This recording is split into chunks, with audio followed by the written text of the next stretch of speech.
doctors, lawyers, mechanics, and I use the mechanic example so I don't say anything that'll get me in trouble in here. We're not all the same. My mom had her car serviced at, I'm getting to the point here, getting her car serviced at this dealership. It's the dealership she got it from. They did the 70,000 mile powertrain warranty. Whoever the, how do I not say a swear word? Whoever the person was that serviced it didn't bother to get the pin put back in on the powertrain. So she's going down the highway at 50 miles an hour and it comes off. And it damn near flipped the car and she was done with it. So as a mechanic and a doctor and a lawyer, they're not all equal, and any notion that because they're ASE certified or somebody's passed the bar or they have a medical degree and they've passed that test doesn't mean they're the same. In 99% of the cases, and I've given you a card, there's always 1%, but police have standard operating procedures, military have rules of engagement. If you're involved in one of those cases, you need first off to avoid the human desire to talk.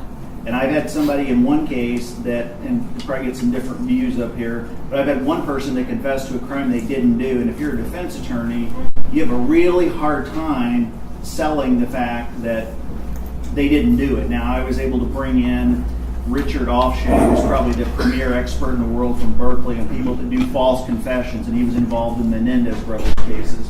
But what you should do, my phone number's on there, on my card, and if you're anywhere in the country, and I get these calls all over, I probably won't be the person for you, but it's a small circle of people that can do a case and do it well. And if I don't know, I'll find out who does know for you. It won't cost you anything. It's something that eventually has paid me rewards. My paralegal who worked for me 15 years ago, I've had no conversations with her for 15 years.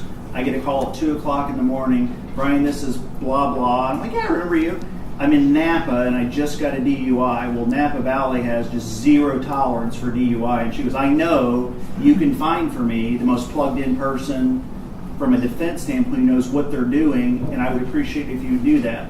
So it took going through a major set of racing league, and it took going through a guy that I know that's from there, and he was in Italy, but I found her the name.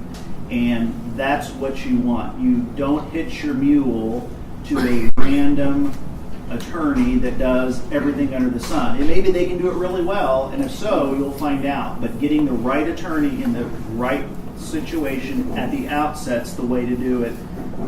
Don't make a statement. And again, there's a 1% chance that's wrong. And I don't know the case, some of you will. The security guard or deputy, she was in Colorado, and somebody came into a church shooting, and she had the only gun. Gina's. And she was able to execute deadly force and protect a lot of people. I don't care what she went out and said to the media. There's no way that can get screwed up. So that's the 1% exception.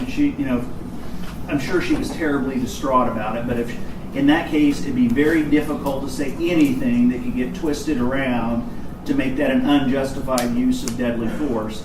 But it could. So if you're that 1% and you're the rock star, and I'm using that facetiously, you can make that statement, but 99% of the time you want to go with a standard operating response, because chemistry proves and science that in a traumatic event your brain actually has different chemical reactions that are inherently inconsistent with giving an accurate statement at that point in time, and it typically takes a couple sleep cycles. My name is on the my cell phone number, and I answer unless I'm asleep, dead, or in the shower. I answer.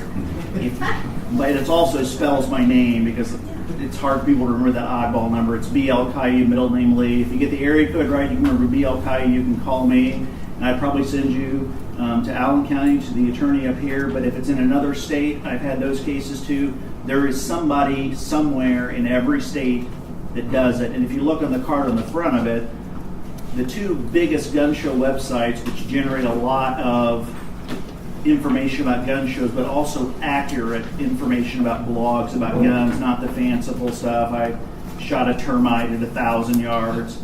Those two websites, it's a separate company I have owns those two sites, and then Gun Laws by State is the one that's coming out. So if you're getting ready to be involved in reciprocal carry, you can get on there and actually look and find accurate information, not urban legend that I still hear in Indiana, which is, and Senator Toms, I'm sure, has heard it. I get the calls from people that are really I respect.